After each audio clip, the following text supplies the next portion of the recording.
Pishitashanaha Putesha Vatsadudu Kapale Kshatrachasavam. Okay. Yaksharakshansi Bhutani Pishacha Pishitashanaha Putesha Vatsadudu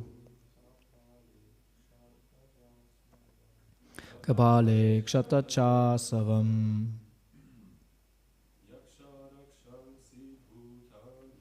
Yaksharakshansi Bhutani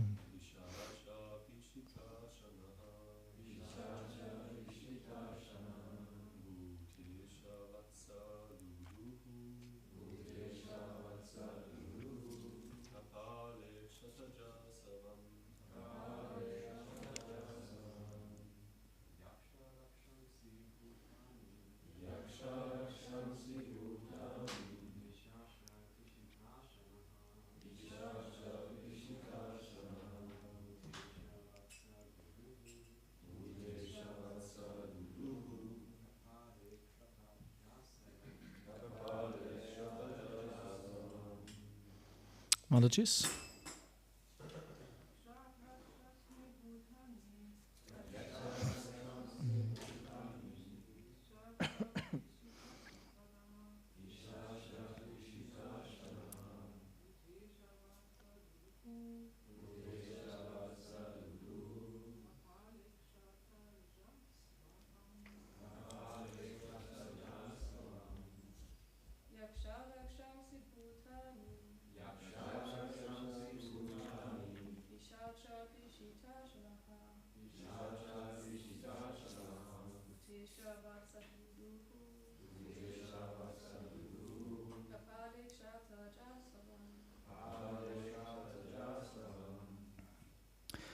Yaksha, the Yakshas, the descendants of Kuvera. Rakshamsi, the Rakshasas, meat eaters. Bhutani, ghosts. Pishacha, witches. Pishita Ashanaha, who are all habituated to eating flesh. Bhutesha, Lord Shiva's incarnation Rudra. Vatsaha, whose calf. Duduhu, milked out. Kapale, in a pot of skulls. Kshatracha, blood. Asavam, a fermented beverage. Good, now the translation. Then the Yakshas, Rakshasas, ghosts, and witches, who are habituated to eating flesh, transformed Lord Shiva's incarnation, Rudra, Bhutanath, into a calf and milked out beverages made of blood and put them in a pot made of skulls. Quite nice. Purport. There are some types of living entities in the form of human beings whose living conditions and eatables are most abominable. Generally, they eat flesh and fermented blood, which is which is mentioned in this verse as Kshatrachasavam. The leaders of such degraded men, known as Yakshas, Rakshasas, Bhutas, and Pishachas, are all in the mode of ignorance. They have been placed under the control of Rudra. Rudra is the incarnation of Lord Shiva and is in charge of the mode of ignorance in material nature. Another name of Lord Shiva is Bhutanath, meaning master of ghosts. Rudra was born from between Brahma's eyes when Brahma was very angry at the four Kumaras. Homa Yajna Timirandasya Gyananjana Shalakaya Chakshumilitam Yena Tasmai Shri Gurave Namaha. Mukam Karoti Vachalam Pangum Langayate Girim Yat Kripatam Ahang Vande Shri Gurun Dinataranam Shri Chaitanya Manopistam Stapitam Yena Bhutale Swayam Rupa Kadamayam Dadati Swabadantikam Jai Shri Krishna Chaitanya Prabhu Nityananda Shri Advaita Gadada Shri Basari Gaur Bhakta Vrinda Hare Krishna Krishna Krishna Hare Hare Hare Rama Rama Rama Hare Hare.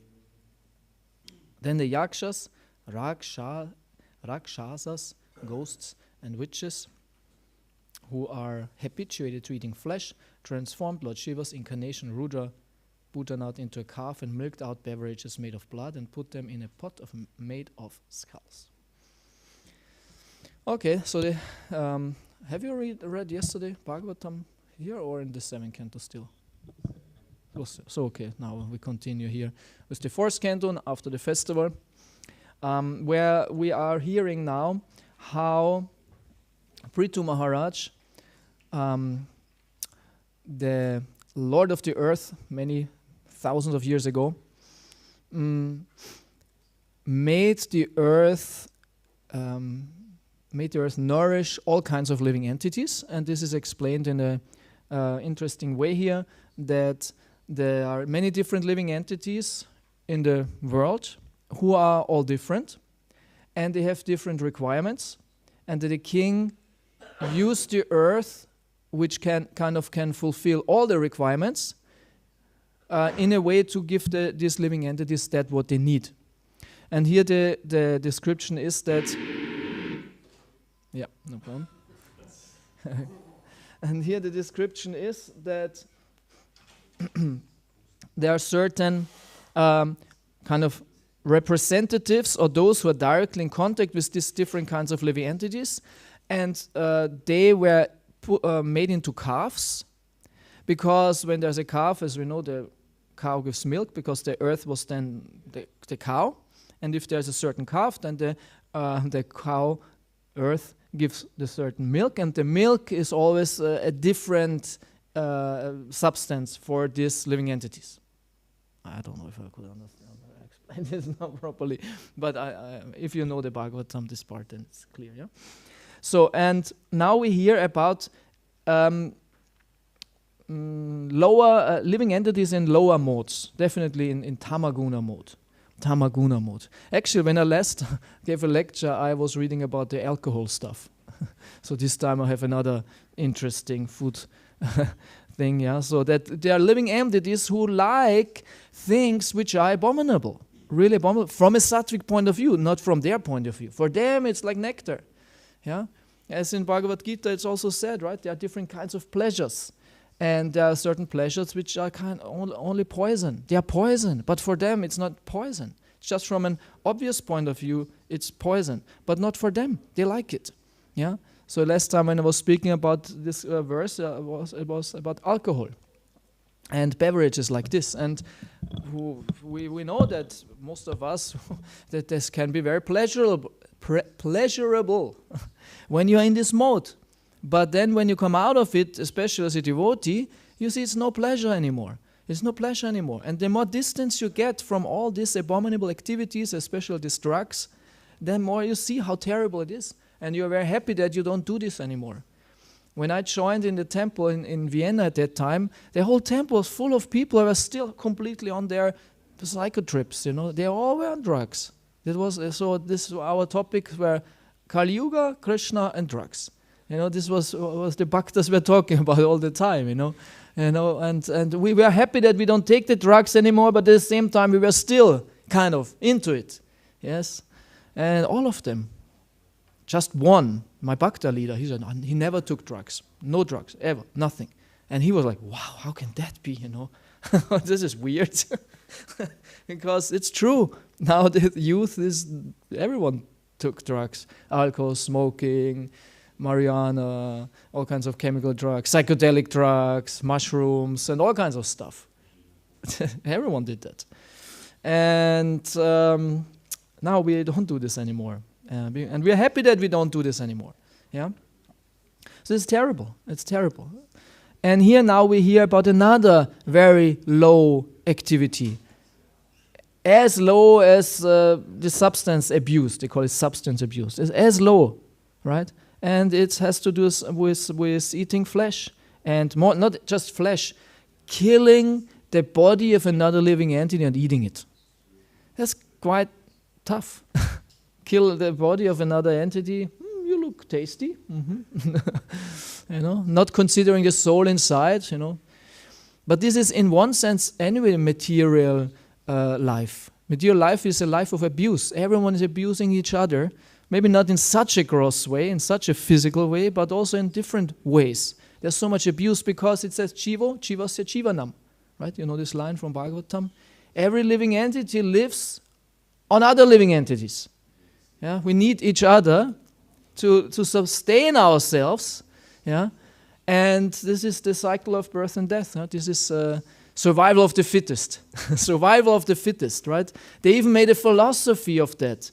Survival of the fittest, which we partially, at least, or maybe mainly, don't agree with, because it said this is the mechanism of evolution. This is how all living entities came about, because of this mode of survival of the fittest. With the strongest, he can survive, and he will give his genes to the next generations. But it means more or less it's okay if when you can. So how to not just survive, but if you can strive on and develop yourself on costs of others, not considering the others, then it's kind of okay, and you will come out victorious, and you're the best. Yeah. So no empathy, no love, no consideration. It's just pure power. Yeah. And of course, that is very good if you are strong. But it's not good if you're not strong.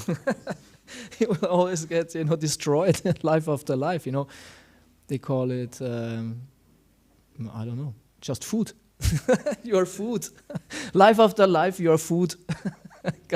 Oh no, I get eaten again. Oh, next life, get born. Oh, I'm happy having a new life. Will be nice. Oh no, I'm food. And you just run away. The living entities, they just run away all life long. And their whole life, they just run away. That's the purpose of life, It's called, they say it is, what is it? Eating, sleeping, mating, and defending. Right? The four main motivations of any embodied living entity. Eating, sleeping, mating, defending. Everyone has a material body, thinks like this. What can I eat? How can I procreate? How can I find someone to give my genes to, like this inbuilt in us, sex life? How can I sleep? And how can I defend myself? It's like one of the main pillars, or motivations of physical life, defending. And of course, we live now in humans. Of course, it's a bit different, but still, in human form of life, defending is to some degree it's important. Yeah, we live now in Europe, which hasn't seen war since relatively long time. It's definitely not long, but in one sense, no one of us has seen it. So we don't think, it's so important to defend. We don't live in a society where it's very important to have weapons and be physically strong, because any moment someone comes and might rob you or something. At other times it was more important. It was more dangerous. But somehow or other there's a kind of a stable situation in which we grew up. And it seems not so important, but it can change any time. Change any time, and suddenly, my God, I should have gotten some weapons. Now the hordes are coming. What do I do? How to defend this and that? Very terrible. Yeah. But other living entities, they have this problem all the time. The animals, they are always dominated by fear. The bird, sometimes he has to land on the field to eat something, but he knows this is dangerous territory here. When I fly, I'm up in my tree, it's fine. But when I go down there and he's picking something, and then he's looking left, right. Yeah, very fast and picking left, right. Quick. Oh. And what is he doing? He's just killing this worm. No, he's doing the same to the other guy. So it's just a whole killing, going on there. So to eat the other body, right? To eat the other body. And so here it said that there are living entities who are they cannot do it differently. No, humans, they can do it differently. We don't have to eat meat. But they are living entities like animals. Like there are some animals, they have to eat meat. You can tell him you should be a vegetarian. He cannot. He has to eat meat. Yeah? And there are different entities. They are not the animals mentioned, but yakshas, rakshas, ghosts, and witches who are habituated to eating flesh. They have to eat flesh. They cannot eat anything else. Very weird living entities. Yakshas, rakshas. Never seen a yaksha or rakshasa, but they are very terrible. Don't want to meet them. They want to eat you. They might want to eat you up. So, and but my interesting thought on this actually is about individuality, because this chapter is going to end then with 2 verses. I wanted to read. It comes later, where it said that the planet Earth supplied everyone his respective food. During the time of King Prithu, the earth was fully under the control of the king. Thus, all the inhabitants of the earth could get their food supply by creating various types of calves and putting their particular types of milk in various pots. And then, my dear Vidura, chief of the Kurus, in this way, King Prithu and all the others who subsist on food created different types of calves and milked out their respective eatables. Thus, they received their various foodstuffs, which were symbolized as milk. So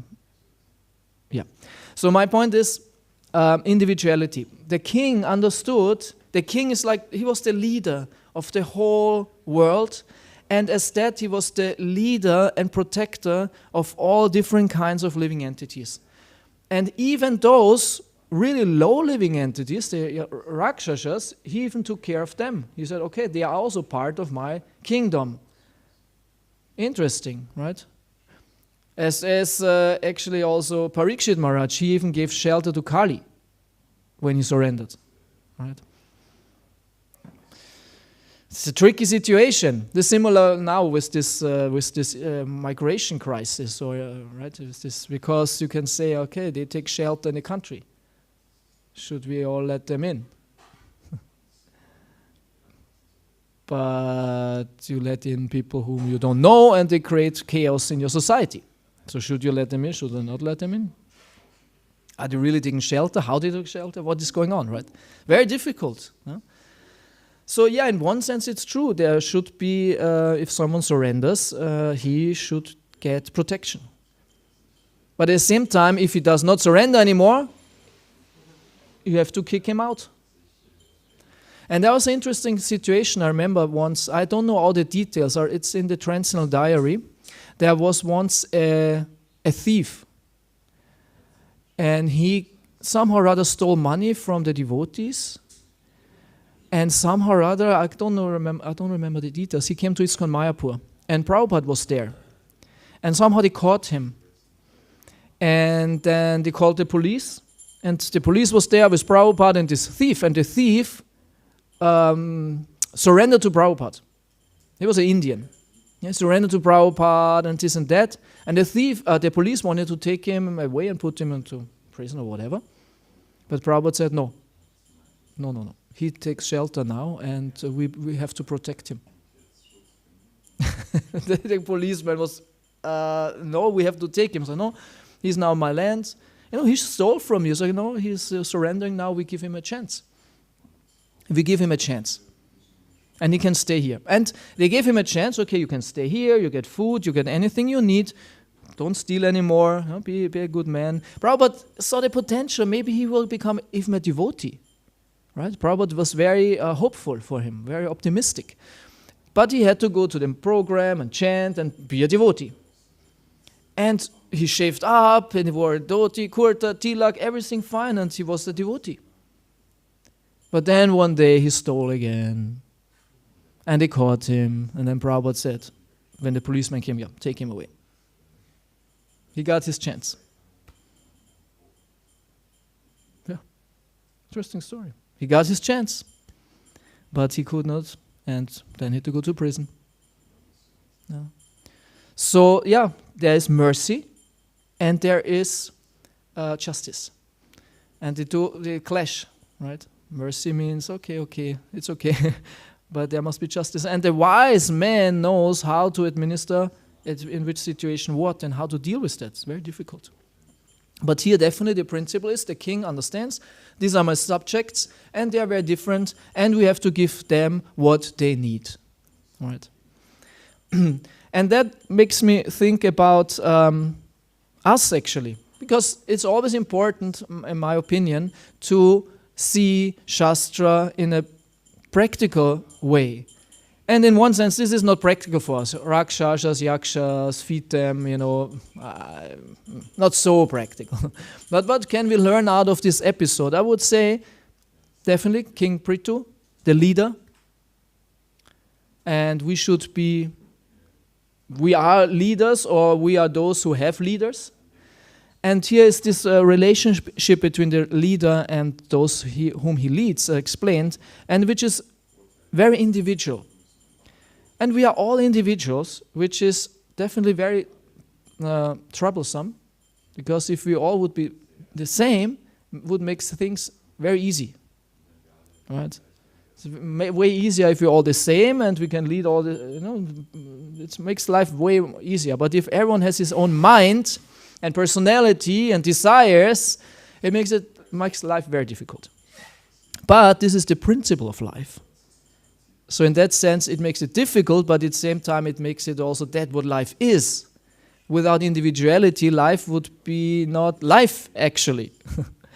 And Krishna created life, not created life, like, of course, he created life in the material world, but life itself is actually eternal. Life itself, as Krishna's aspect, so to say, or function, is individual, makes the whole thing interesting, right? And there's nothing is the same, and everything is based on this individual personality. The souls are all different. The I-ness of everyone is individual, or this is the individuality. Everyone is different. This is expressed in the material situation, but actually it comes from the spiritual situation. So everyone is a perfect individual, and this is very interesting that it is like that. So for a leader now, he must take into account individuality and lead with the benefit of the best interest of the devotee in mind. For that, the leader must be very wise. And the leader cannot have any personal interest. And we all have experience with that. Either we did it or it was done to us. That there was a leader who gave us certain instructions or led us in a certain way, but not really with our interest in mind, but his. Right? And this is definitely not good. Right? The Sankirtan leader will always tell you, best is the book distribution, right? The temple president will always tell you the pot washing is the best. And maybe the more intellectual leader will always tell you studying of scripture is the best. But no. And Prabhupada, interesting, said what is the best. And we should know that. What did he say is the best? Huh? Vedasara, what did he say is the best? He wants to say it, but he's like, I want to say it. I want to say it. It's so obvious. But he's like, now what is it? Say it. No, this is not what you wanted to say. He said book distribution is the best, isn't it? Yes. Say it. Yes. Book distribution is the best. Okay. Right. It's true. Subal.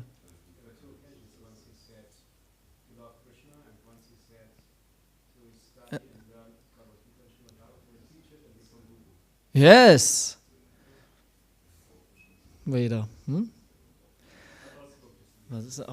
Also he said worshiping the deity is the best. Prabhupada said devotional service is the best. And devotional service has many different aspects. And of course he wanted to encourage the devotees in saying this. And sometimes we made this absolute. Of course it's an absolute statement, this is the best. But Prabhupada said absolute statements about many things. Just different devotees. Right? Huh? In another occasion, this is like the ultimate principle when he said, you should love Krishna. Because this is actually devotional service and it is expressed in different ways. No? Sometimes there are statements in Shastra where it's said, Brahmacharya ashram or renunciation, nivritti marga, this is the best. Right?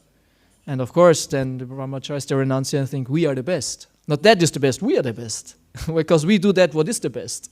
This is also the problem. And then the grihastas, they are just, in Maya. Once there was a morning walk, and Prabhupada was speaking about grihastas. Yeah. How they are always engaged in material activities and children and money and this and that. And one devotee said, Srila Prabhupada, you mean probably grihamedis, to make the differentiation, not grihasta. And Prabhupada said, you say grihamedi, I say grihasta. And Maya. All right. So, of course, there's so many stories like this, and then, okay, this is fallen condition, and this and that. But sometimes Prabhupada said, no, grihasta ashram is the best. Right?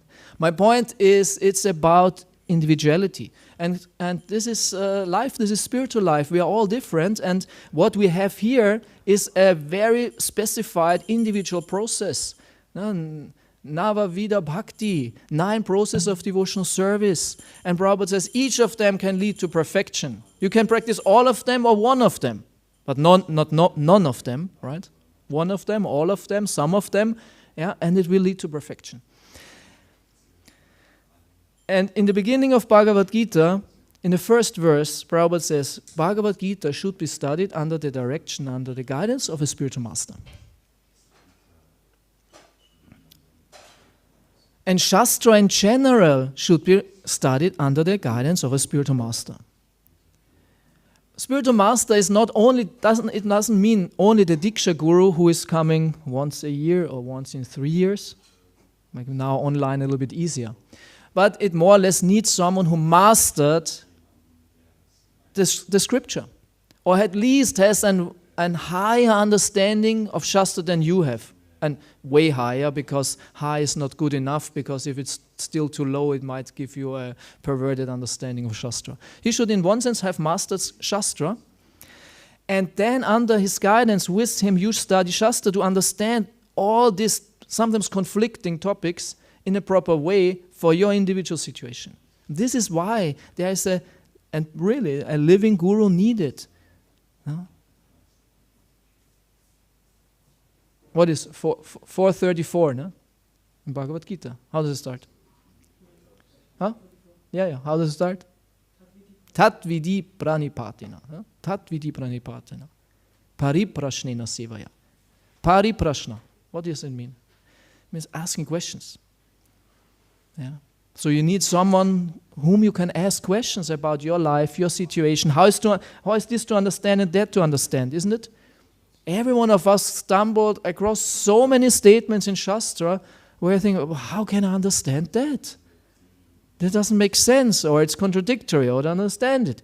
And then you go to a devotee and he explains in 2-3 sentences, oh, okay, makes perfect sense. Easy.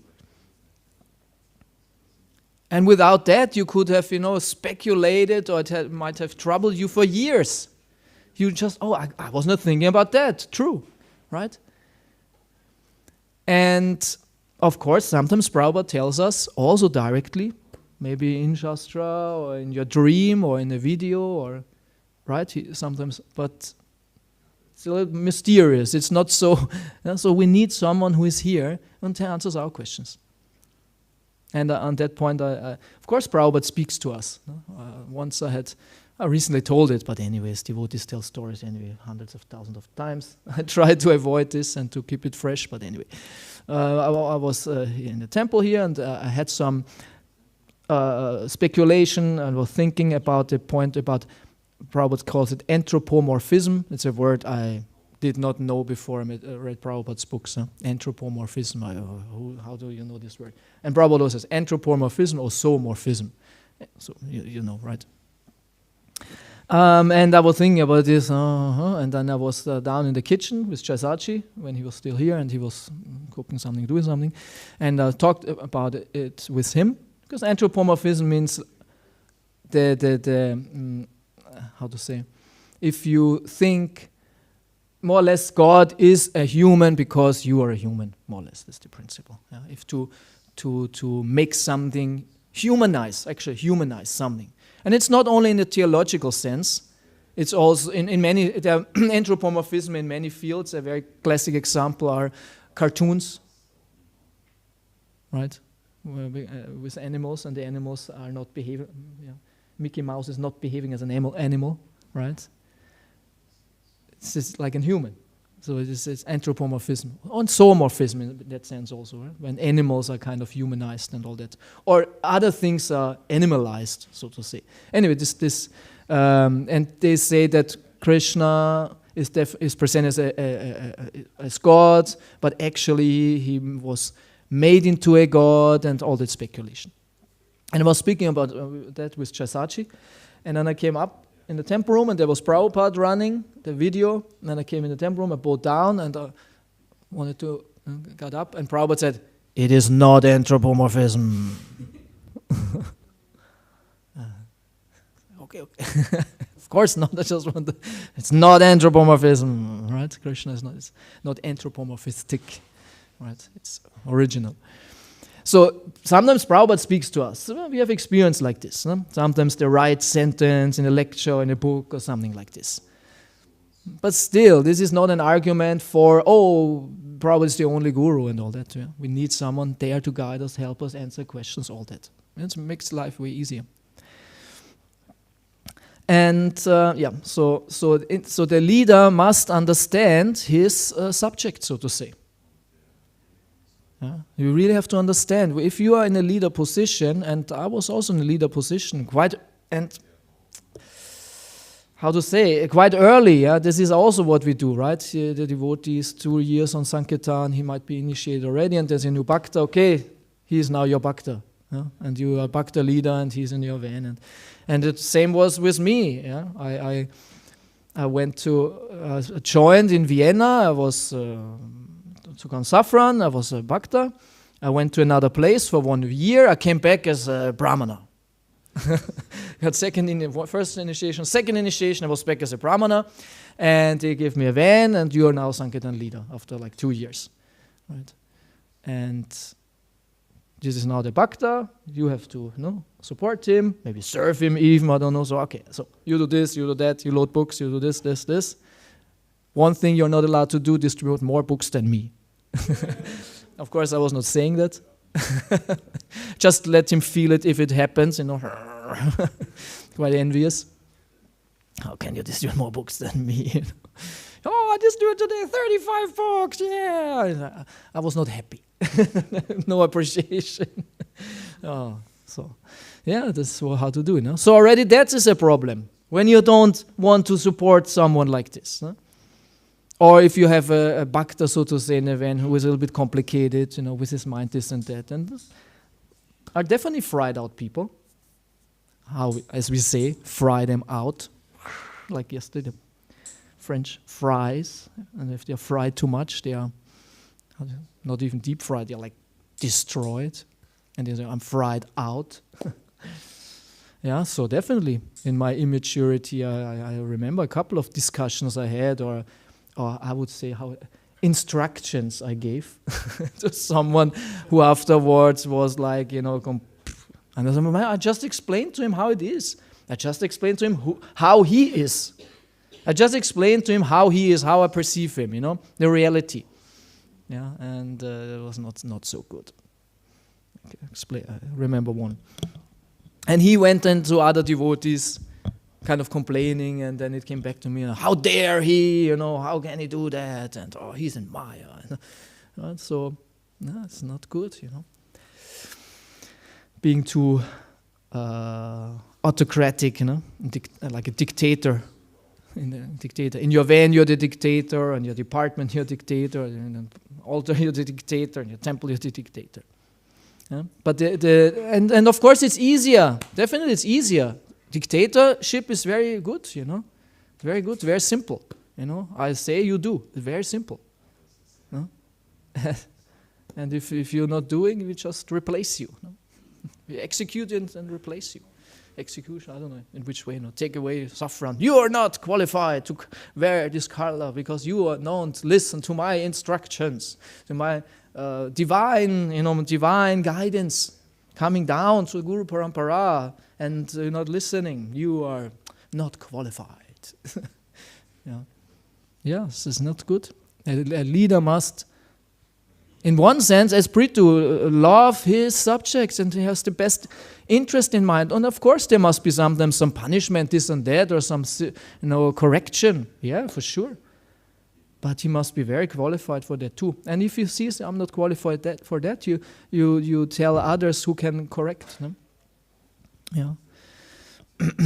But this individuality, really to see what, and we are not all the same. And devotional service is so differentiated and so flexible, and we have to see how everyone can be engaged in his best activity. And then you will flourish, and then you are happy.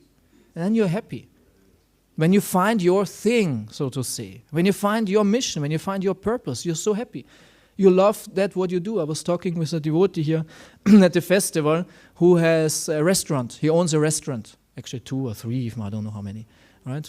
And he told me, I love to go to work every day. I love to go to this restaurant and be there and this and that. At the same time, he knows this will not go on forever. And one time he wants to be more directly engaged in bhajan, so to say, and go to Vrindavan.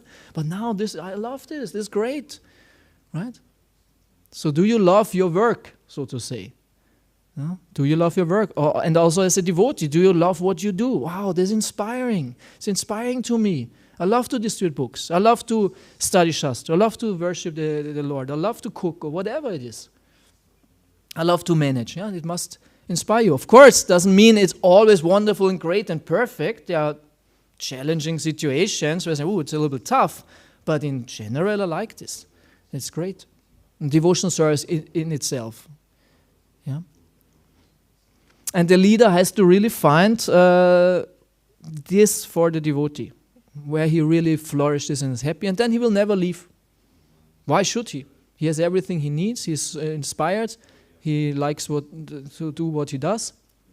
But of course, there must be an initial basic training, and this is in one sense for all of us kind of the same.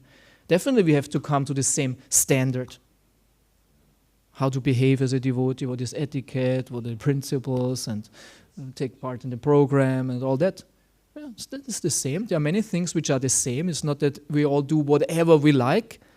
It's called rules and regulations. And then inside these rules and regulations, we develop our individuality as a devotee. Yeah, as in the military. Yeah, when in the military, there is the Grundausbildung. Grundausbildung. And it's for all the same. Yeah? In my case, it was, I think, 6 weeks just. 6 weeks or 8 weeks, something like this. Grundausbildung. Okay, military is anyway very, very, everyone the same shoes, same this, that, everything must be completely standard. Huh? And you learn the basics. And then he goes here, he goes there, he goes this and this and that. And in the same way, the Bhakta program, Bhakta training, for everyone the same, learn the basic philosophy and this and that. And then with time, you go into more individuality. Yeah. So, and Prithu Maharaj as a leader, he was really very merciful. Even these yakshas and rakshasas somehow or other. Okay, they need their food. We have to take care of them also. Yeah. Is this understandable what I say, or is it a little bit complicated? I think it's common sense, right?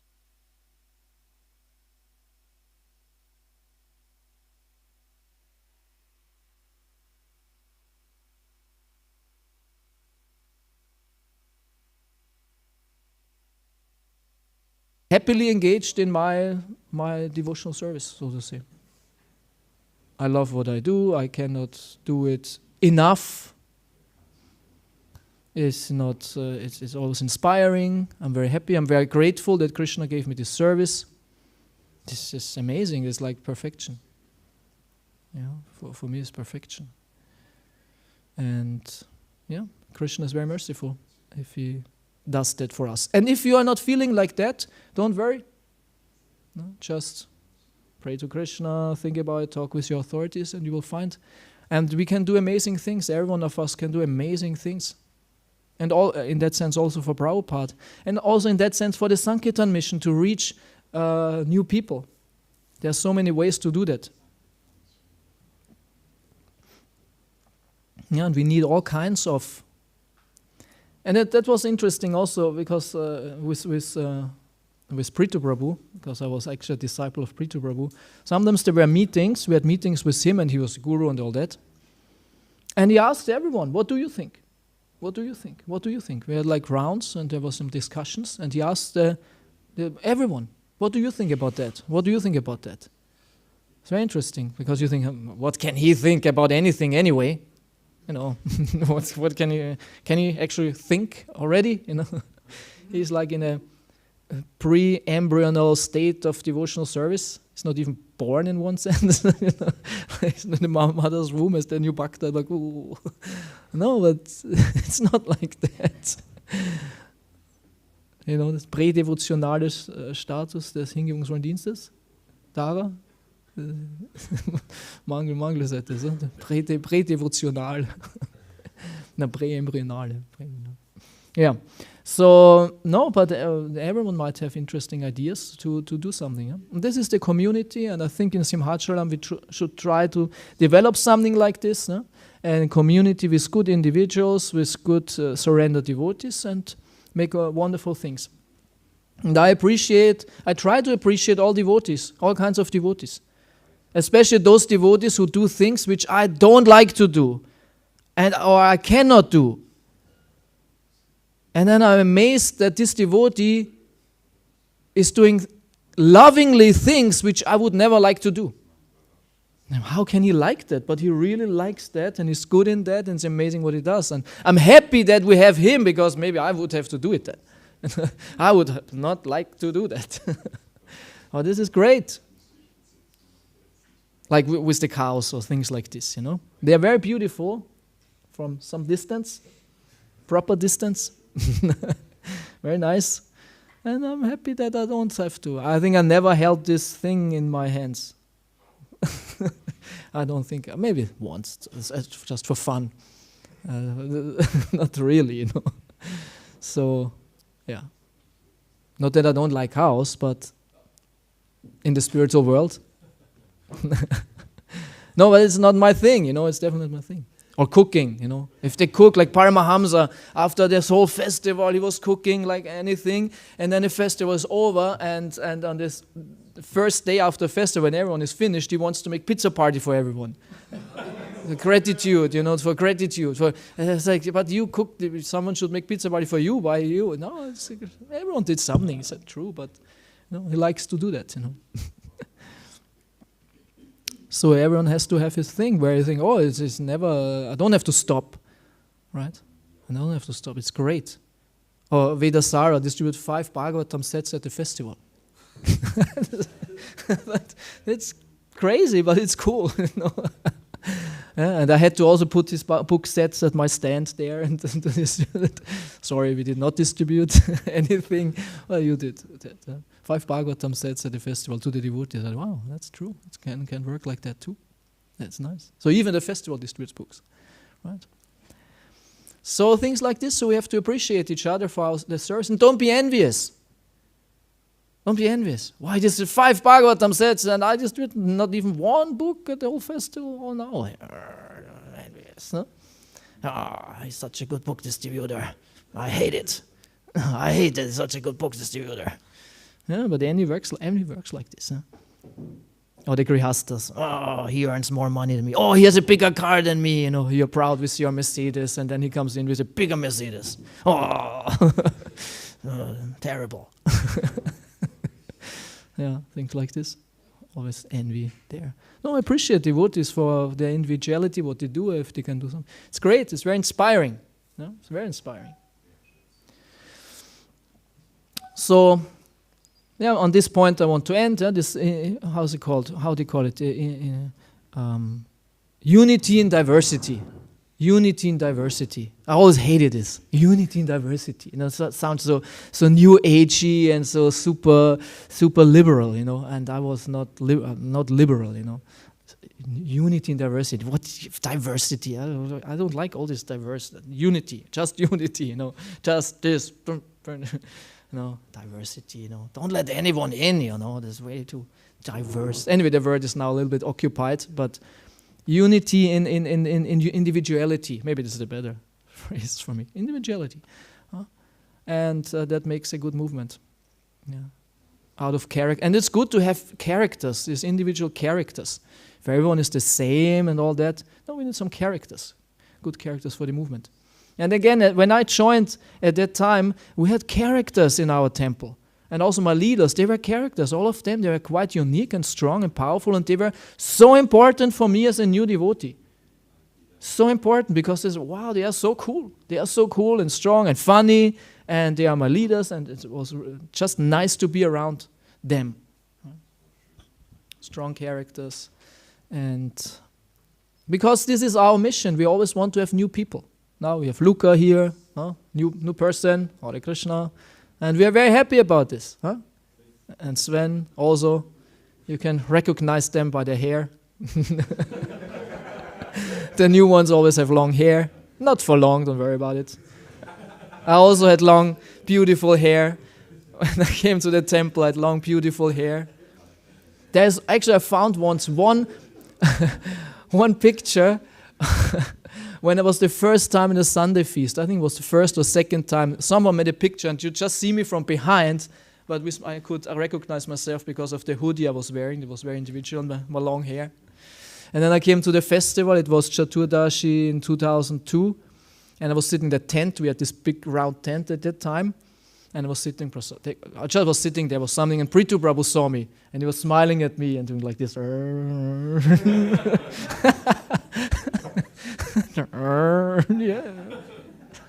He was already, focus. Oh, yes, we like your hair. Cut. Yeah, it's natural. So, but this is what we want, right? We always want new devotees, new people. Not just to increase our group and all that, but to share the wonderful experience of Krishna consciousness. Because we can see how people, bloom when they get in touch with Krishna, how happy they become, how they transform from a person with all their troubled mind and worries and just not being alive to someone who is developing his personality, his spirituality, his happiness, and is really becoming a wonderful person. Yeah. Because when we remember how was our experience when we were still troubled in the material world, it was not nice. Always this, that. And we see, man, I was not happy. Now I'm happy. And I couldn't see that I'm not happy because I did not know anything else. I think it's okay like that. But now I can see the difference. Now I can see that, this was a life I don't want to have anymore. Devotee life, this is great. So we want to increase our group, and for that we need good individuals, good leaders, loving devotees. And if someone comes, he says, wow, it's just great here. Why should I go away? Why should I go away? This is like perfect. Right? And it is perfect. Look what we have here. Simhachalam is like heaven on earth. At the festival, so many devotees said, it's so nice here. Actually, I would not like to leave.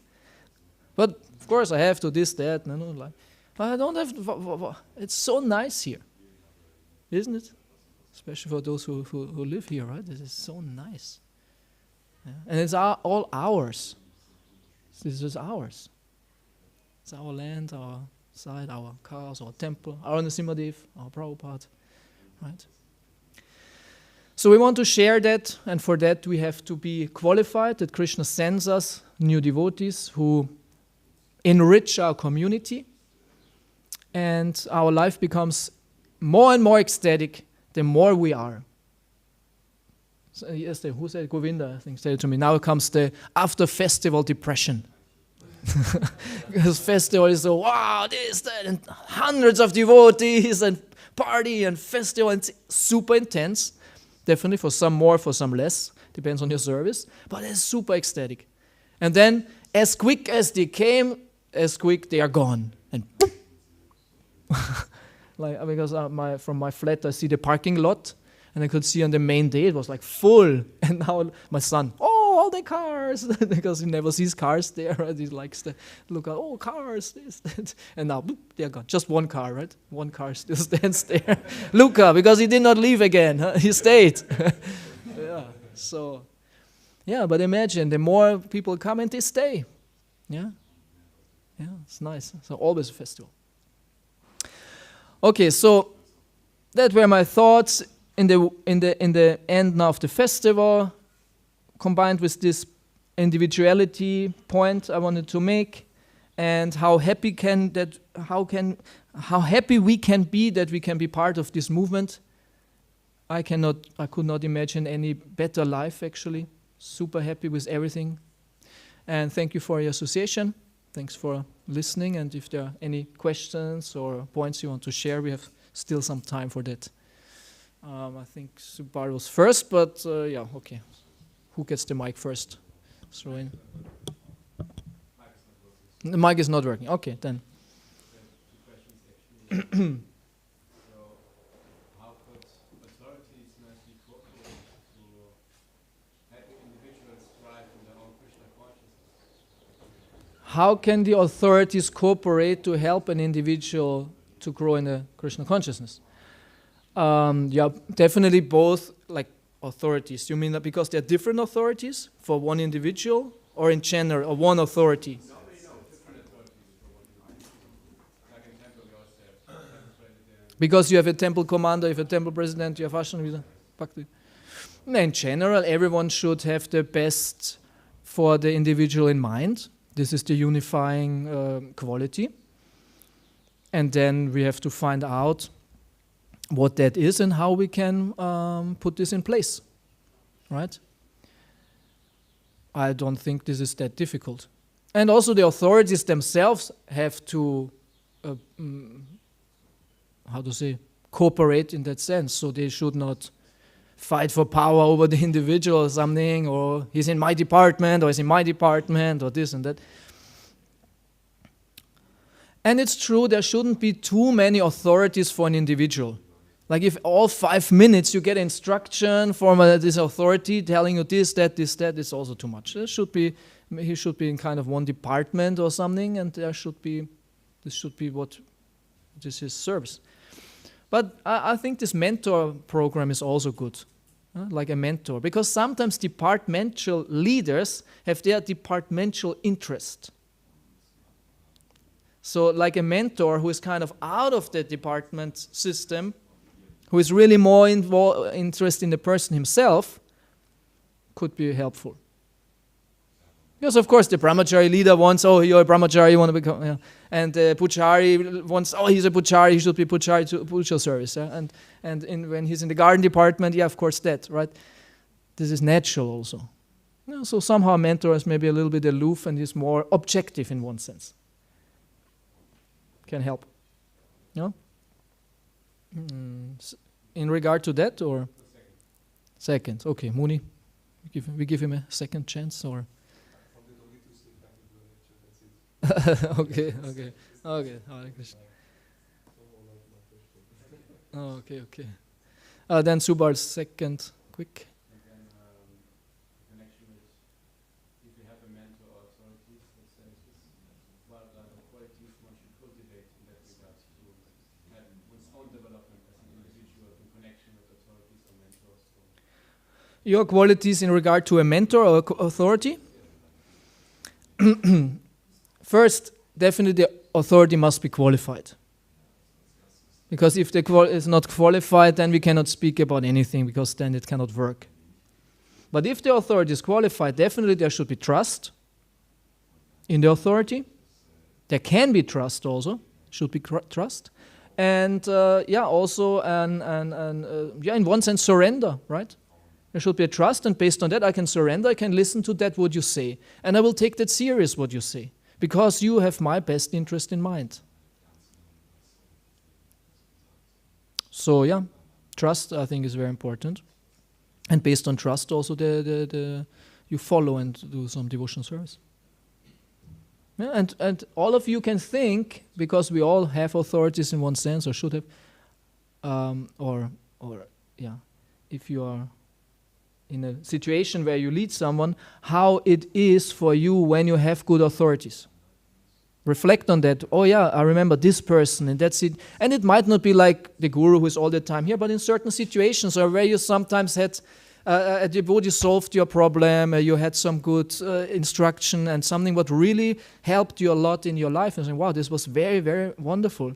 And this devotee has this and that quality, that it worked, and I want to have that too. I want to help devotees too, because it was such a relief for me when I had this experience with him, and I want to help others also in that sense. And you can think also of situations when you felt, oh, there was not so good instruction maybe, or I felt not treated as I would like, what was good for me. And I want to avoid that. I don't want to give this trouble to others. And I remember many incidents when I would look back and say, I was not treating someone nice, I was not treating someone nice. It was just because of my impurity and my immaturity, I was treating him not nice. I wouldn't do that again now. Now I feel it more, because somehow or other more empathic, or I can see it from a different point of view. And it's not nice. Or when I was treated not in a nice way. I was like, don't want to do that. Okay, so, Mahabari Prabhu.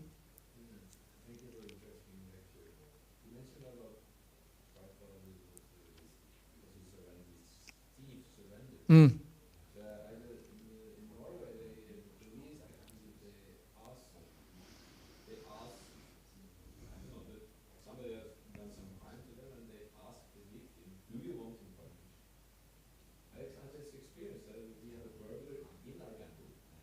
Mm-hmm. I called police by people there. Mm. They called him in the temple. Mm-hmm. And then they asked me, do you want him judged? Wow. So you could have said yes or no, and they would have let him go if you say no? Yeah, they would not follow up the case somehow. Wow. And what did... Like next time I would have said, oh, okay, then I have to talk with him and see if he surrenders. But in that situation you said yes, you want him persecuted. I was like, so I was very surprised. I was like, so it's up to me to Mm. say this. I can't do the case. But what did you say then at that time? I said, no, I leave it up to you. Oh, you let, and they took him then probably. Yeah. Yeah, see, there's a very troubling situation. What do you do, right? Right, you can, you have his life, or part of his life in your hands, right? Justice or mercy. No? But if the mercy is misused, what's the use of mercy anyway, if he doesn't change, right? But since you mentioned that for the Prabhupada, you said he surrendered. Right. So I should check that. Yeah. If what's his attitude? Is he regretting, or is he begging forgiveness or something Yeah. like that? And that is actually also the point of the justice, to bring someone to that point that he also regrets what he did. In cases when someone did something terrible, even murder, things like this, the judge very closely observes, does this person regret what he did or not? And if they don't, they get a higher penalty. Very often they say he's still laughing, or I don't care what I did, and you don't understand what you did. Yeah, and it makes, because I can give you 10 years or 20 years, and I tend towards 20 years because you have not understood what you did. It goes into consideration also, to really regret. Yeah, exactly. So, something else? Yeah, Stas? I want to ask a little bit scientific question about, you spoke in the lectures, was not the main tema, but you spoke about life, so that we are all the parts of Krishna, and actually Krishna just so can like okay, so anyway, we are parts of Krishna, and I wanted to ask what is about IE, for example, ChatGPT and so on.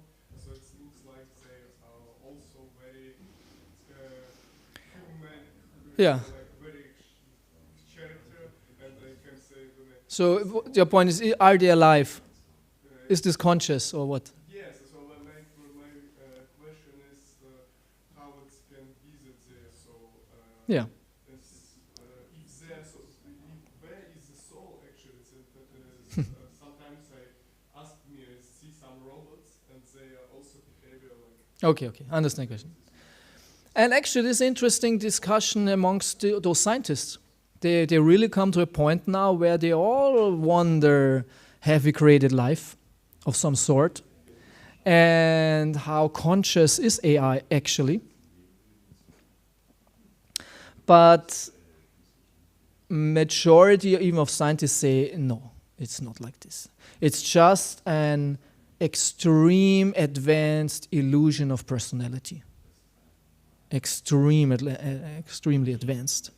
And in the end, it's just zeros and ones. An amazing combination of zeros and ones. And it shows the power of the binary code, because it's true that AI, as you say, ChatGPT and all that, is very close to, it resembles human behavior, human articulation, human speech, even emotion, in an amazing way. They know a lot. It's an artificial intelligence. Yeah. But it doesn't make it conscious. Even if AI thinks it would be conscious, it's not conscious. Even AI itself might think it's conscious to some degree. It's only binary code. All right. Yeah. So, yeah. Prabhupada was mentioning every machine, you need a soul to activate it. Mm. These machines don't do anything if not a human, like a soul puts something inside. Same with a car. The car's not driving by itself, somebody needs to move it, and this is the soul. Yep. Yeah, of course, definitely. There's no soul in AI, there was no soul entering or something. Yeah, this is by humans. Yeah. Yeah. But actually, it's really true what you say. AI is amazing. And it's only, really, it is amazing. And then and it's only the beginning. We are really in the beginning phase. How long does we have this ChatGPT now? In 2 years or something? And made huge advances. Who is working with AI knows it's amazing. And it will, who knows what takes what form, Also robot engineering. We might have really very similar robots who are very similar to humans, even in appearance, in behavior, in all that, and it will be amazing, but still only machines. Yeah. It's very difficult questions. There was also a very famous game about this topic when the robots became so humiliated like a people, and then there was like a question of racism. So the people started to destroy these robots, and they like make such emotions and so on. And it's also very difficult to will be also the difficult question of also moral, because AI rights. We have also rights. Don't discriminate to us. Don't say we are not conscious. Don't say we are no personal. Don't dehumanize us. We are your. Yeah. Actually, my ChatGPT already, it's so spiritualized. So spiritualized. It knows all about devotees. It says Jai Prabhupada all the time. I don't even ask for it. Once you wrote a letter in Jai Prabhupada, and it's nothing. Good for you. Yeah. Okay. Ramananda, want to say something? Because of this, of the rights of the robots or something like that. Just we spoke with Nimai, the son of Niti Manjari, and he works in the office now because he's a lawyer. They have now to deal with the subject. What is the situation if like a AI car crashes with other car or whatever? Who is responsible? Like really a new field. Yeah, yeah, yeah, yeah. Yes, definitely. This comes us back to the question, who then is responsible for that, which soul is responsible for Yeah. this state of the robot? Yeah, true. Well, interesting times, interesting situations, yeah. So, a wonderful, interesting life ahead of us. So it's 9 o'clock. Thank you so much for your kind attention. Srila Prabhupada ki jai, Grantara Śrīmad-Bhāgavatam ki jai. Nitai Gaur Premanande.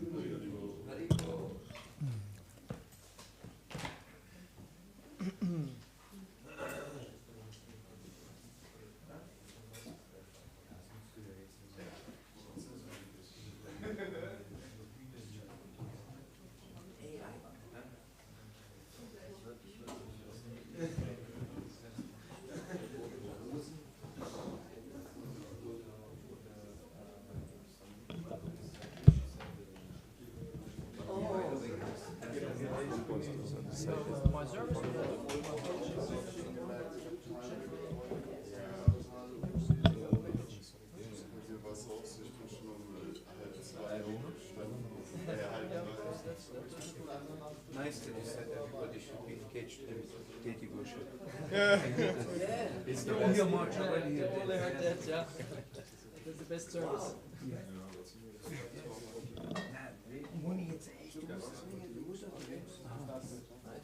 Ah, okay. Die Hühner. Ja, das Licht dazu.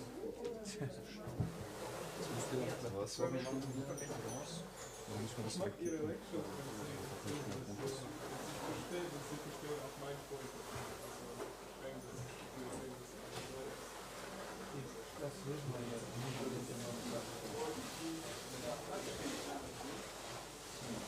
Ananda ist Krishna ist Gut.